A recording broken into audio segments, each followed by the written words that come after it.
Hello and welcome back to the channel. In today's video, I am photographing books to list on eBay. Sorry for the camera angle. Sorry it's kind of upside down. I tried to do this on my bed because I normally photograph on the dining room table, but school is back in session and the dining room table was full of homework stuff and I didn't really have room to do that, and I wanted to get some photographing done and some listings up. So I went ahead and did it on my bed. I don't think I'll do it again on my bed, but I'm not sure. It's not the best place, and if I was to give you like eBay tutorials and how-tos and stuff like that, I 100% definitely would not say photograph on your bed. However, if I was to give you life advice to get stuff done, I would say do it wherever you need to. If you wait for the perfect situation, it's not going to get done. If I was like, man, as soon as this table gets cleaned off, I'm going to photograph all this eBay stuff.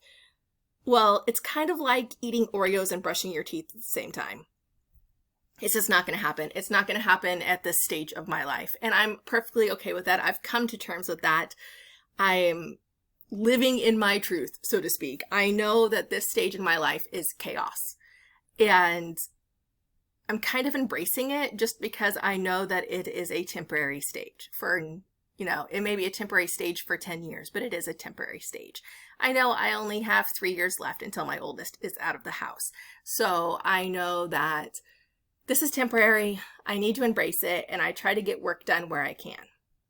I am currently sneaking this in the couple hours I have before they get home from school or before I have to go wait and pick up line.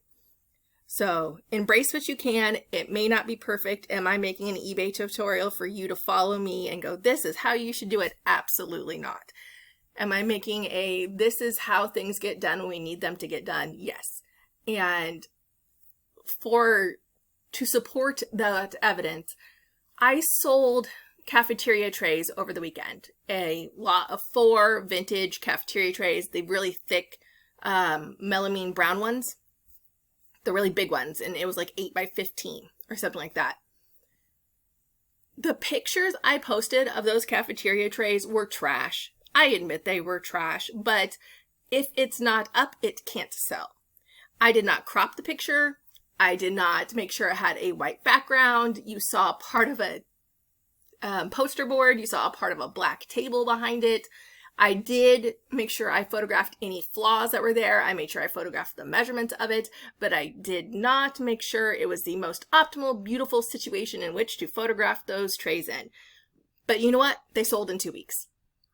So it's better to have them up than have perfect pictures. It's better, to get it done than to wait for perfection. And that has been a long lesson to learn. For myself, I want everything to be perfect. I want everything to be planned out. I want it, if I do it, to be the best I could possibly do. And I will say it's taken years for me to realize that sometimes things just have to get done and they don't have to be perfect. And people don't realize what perfect is. And my perfect, my get done, maybe someone else is perfect. So that's kind of what I've realized. So just get it done. Just do the photographs. Do whatever you possibly can to get things up to sell. I am having the summer slowdown. I've talked about this in a previous video, but the summer slowdown has been weird. We're not selling as many items, but a lot of the items we are selling have been our higher priced items and our more niche items.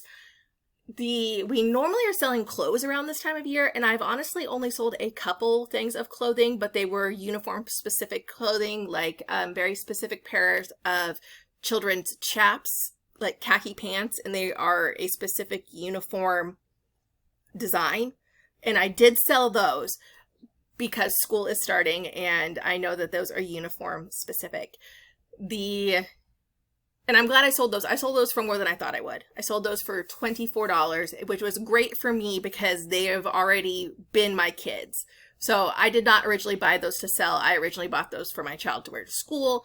After he outgrew them, then I'm able to put them on eBay and sell them. And I'm getting more than half of what I paid for them, which I'm completely okay with. I'm okay doing that for stuff that I pay for personal use. If I know I'm using it myself first, or my children are using it first, and then I'll sell it later, I'm okay with that.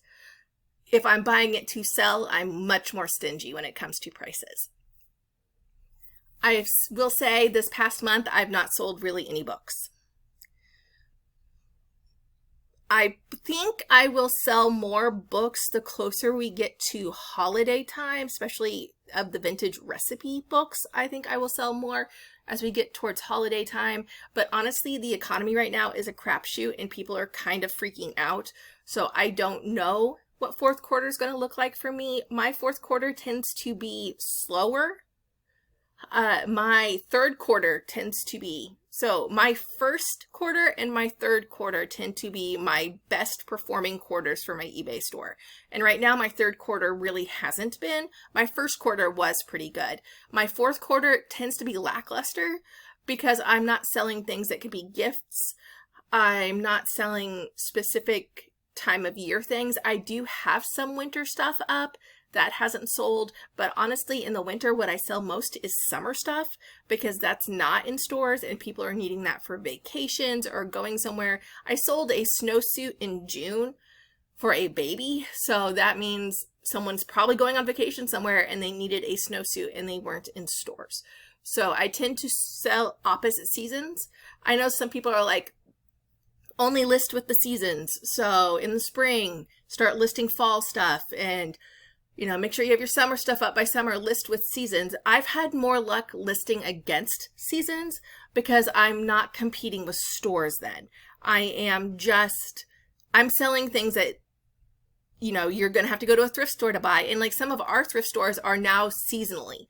So I can't go and buy shorts in January at a thrift store anymore in my area because they have become seasonal. So by selling against the seasons, I've had better luck. With that being said, I have not had great luck selling clothes, period, lately. I've had much better luck selling hard goods. My hard goods have also been very niche.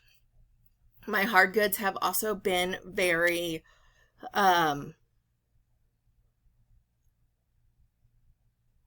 limited in that there was not a lot of them listed already on eBay. When I say not a lot, less than 20 of them are listed, sometimes less than 10 are listed. So that ups my chance of someone buying mine, but that also means not a lot of people are looking for it. So long tail, better odds.